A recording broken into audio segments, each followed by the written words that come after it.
लड़के के ऊपर आधारित है जो अपने पड़ोस में रहने वाली लड़की से प्यार कर बैठता है और दिन रात उसकी गुफा में कूदकर रसीले पानी का मजा लेता है। तो चलिए थोड़ा मजा हम भी ले लेते हैं। कहानी की शुरुआत में हम एक शहर को देखते हैं जहाँ पिंकू नाम का लड़का फूड स्टॉल चलाता था, यानी कि यहाँ काम करता था। पिंकू के साथ उसी स्टॉल में माया नाम की लड़की भी काम किया करती थी। पिंकू दुकान आकर माया को घर जाने की कहता है क्योंकि माया की शिफ्ट खत्म हो चुकी थी। पिंकू जब अपना काम कर रहा था तभी उसकी नजर सामने वाले घर में रहने वाली पड़ोसन पर पड़ती है। दरअसल इस पड़ोसन का नाम रीमा था जो कि बहुत ही खूबसूरत और रसीली थी। पिंकू जब रीमा को देख रहा था तभी माया पिंकू के पास आकर उससे कहती है कि रीमा एक प्यासी लड़की है और ये लोगों से पैसे लेकर उनको अपनी गुफा के दर्शन करवाती है, इसलिए तुम्हें ऐसी लड़कियों से दूर रहना चाहिए और अपना काम करना चाहिए। माया पिंकू को ज्ञान देकर वहाँ से चली गई, लेकिन पिंकू को माया की बातों का थोड़ा भी असर नहीं पड़ा था। इसलिए पिंकू भाई साहब अपना नोकिया 1208 निकाल कर रीमा के फोटो खींचने लगता है। पर रीमा तो पिंकू को भाव तो दूर की बात उसकी तरफ देखती तक नहीं और अंदर चली जाती है। इसके बाद पिंकू अपने गल्ले को संभालता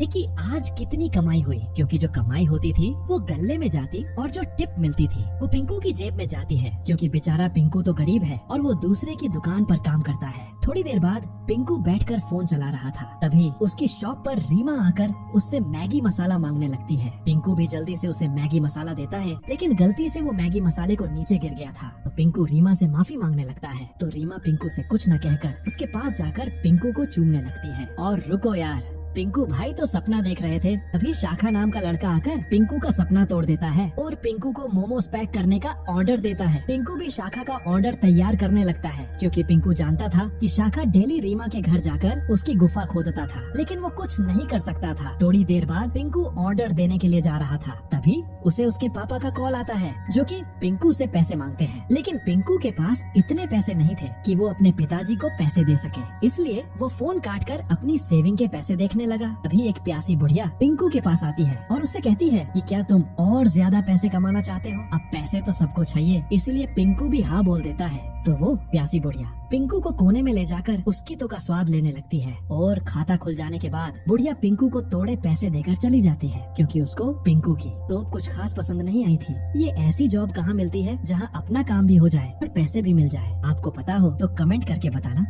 अगली सुबह पिंकू की शिफ्ट खत्म हो चुकी थी, इसलिए माया आकर अपना काम संभालने लगती है। पिंकू को जाते टाइम एक बैग गिरा हुआ दिखाई देता है। जब पिंकू उस बैग को चेक करता है तो उसने नशे वाली दवाई थी, जिसे देखकर पिंकू समझ चुका था कि शायद ये बैग शाखा का होगा, क्योंकि वो कल रात को ही ऑर्डर लेकर गया था। तो पिंकू उस बैग को अपने रखकर जल्दी से मैगी मसाला पैक करता है और भागकर जल्दी से रीमा के घर आकर उसको बुलाता है और रीमा से कहता है कि शाखा नाम का तुम्हारा दोस्त मेरी शॉप पर अपना बैग भूल गया था। फिर पिंकू उसको बैग दे देता है और लास्ट में रीमा को मैगी मसाला भी थमा देता है। रीमा उससे पैसे के बारे में पूछती है, लेकिन पिंकू उसको पैसे लेने से मना कर देता है, क्योंकि पिंकू भाई तो रीमा की पिंक लेने के चक्कर में थे। तभी वहाँ एक आदमी आता है जो रीमा के रूम में जाकर गेट बंद कर लेता है। ये देखकर पिंकू समझ चुका था कि भाई अब तो रीमा की पिंक लाल होने वाली है। रात को माया की शिफ्ट खत्म हो चुकी थी, इसलिए पिंकू भाई साहब दुकान संभालने लगते हैं और माया वहाँ से जाने की तैयारी करने लगती है। तभी वहाँ रीमा आकर पिंकू को रात की मैगी मसाले के पैसे देती है,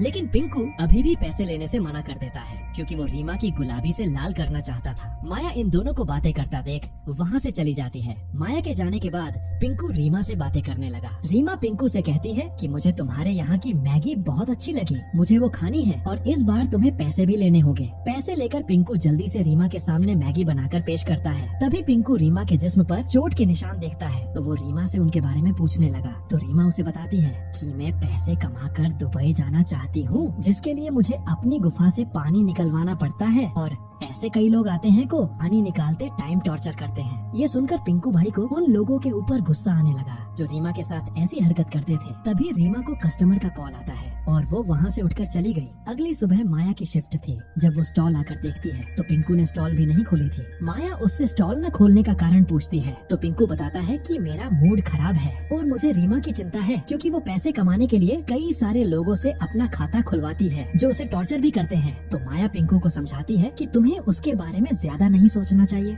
वैसे भी रीमा अपनी मर्जी से गुफा में धमाके करवाती है और मैं भी तुम्हें बहुत चाहती हूँ, लेकिन तुमने कभी भी मेरी जवानी पर ध्यान ही नहीं दिया। फिर माया अपनी जवानी दिखाने के लिए पिंकू को चूमने लगी और वो पिंकू की तोप का स्वाद लेकर उसके स्ट्रेस को कम करती है। इसके बाद वापस रात हो चुकी थी। हाँ भाई साहब, मूवी में बहुत जल्दी रात होती है, इसमें मेरी गलती नहीं है। रात को पिंकू भाई स्टॉल के बाहर बैठकर रीमा के घर की तरफ देख रहा था। तभी एक पैसे वाला आदमी जो कि रीमा की गुफा खोदने आया था। पिंकू उस आदमी को देखकर वापस इमेजिन करने लगा कि अगर वो भी इतना अमीर होता तो ऐसी गाड़ी में आकर रीमा की जवानी का मजा लेने जाता और उसको बहुत सारे पैसे भी देता। पिंकू सोच ही रहा था कि तभी वो पैसे वाला आदमी रीमा का पानी निकालकर बाहर आ चुका था। थोड़ी देर बाद पिंकू की दुकान पर एक आदमी आकर कुछ ऑर्डर देता है और बाहर जाकर बात करने लगता है। पिंकू उस आदमी के ऑर्डर को बनाने में लगा था। तभी वो सुनता है कि वो आदमी रीमा से बात कर रहा है और उसको अम्मा बेन की गाली दे रहा था। ये सुनकर पिंकू को बहुत गुस्सा आया और उसने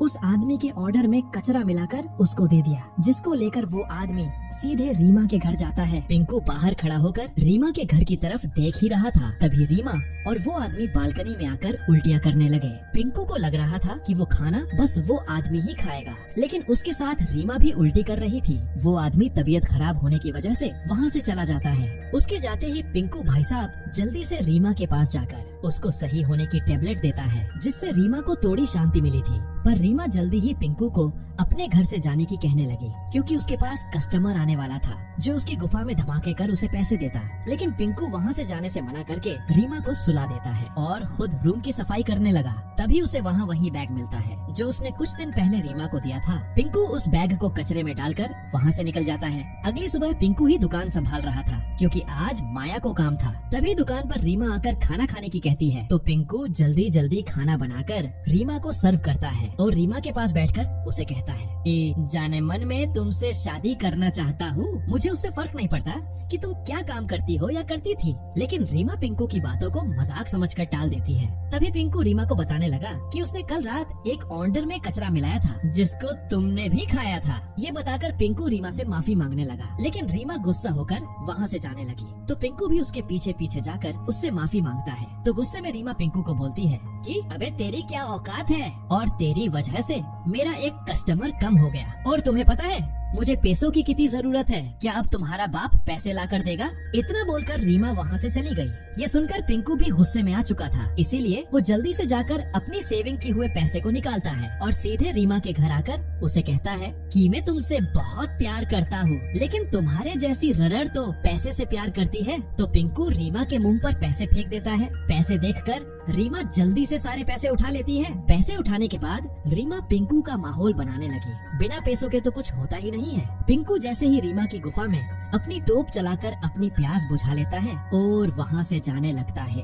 तभी वहाँ शाखा आ जाता है। आते ही वो पिंकू को मारने लगा और उससे बैग के बारे में पूछता है। ये वही बैग था जिसको पिंकू ने कचरा समझकर कचरे में फेंक दिया था, जो कि शाखा के लिए बहुत जरूरी था, इसलिए वो दबाकर पिंकू को मारता है। तभी वहाँ पुलिस का सायरन सुनाई देता है, जिससे डरकर शाखा वहाँ से भाग गया था। और फिर रीमा भी पिंकू को धक्का देकर बाहर निकाल देती है। बाहर आकर जब पिंकू स्टॉल पर जाता है तो वहाँ वो माया को जख्मी पाता है, क्योंकि शाखा ने माया से भी बैग के बारे में पूछा था। जब बैग ना मिला तो गुस्से में आकर उसने माया पर हमला कर दिया। फिर एम्बुलेंस आकर माया को हॉस्पिटल लेकर जाती है, जहाँ पिंकू तो उदास था, पर रीमा को इससे घंटा भी फर्क नहीं पड़ रहा था, क्योंकि वो पिंकू से प्यार नहीं करती थी। थोड़े दिनों बाद पिंकू अपनी स्टॉल के बाहर बैठा हुआ था। तभी वो देखता है कि रीमा किसी अमीर आदमी के साथ वहाँ से हमेशा हमेशा के लिए वहाँ से चली जाती है। तभी माया पिंकू के पास आती है, क्योंकि अब वो भी ठीक हो चुकी थी। माया पिंकू से कहती है कि चूतिए, मैं तुमसे अपनी गुफा खुदवाना चाहती थी, लेकिन तुमने मेरी प्यास की न समझा, न ही मेरे प्यार को, इसलिए मैं हमेशा के लिए ये जॉब छोड़ रही हूँ। इतना कहकर वो पिंकू को एक गिफ्ट देती है और वहाँ से चली जाती है और बकचोदी के साथ इस मूवी की हैप्पी एंडिंग हो जाती है।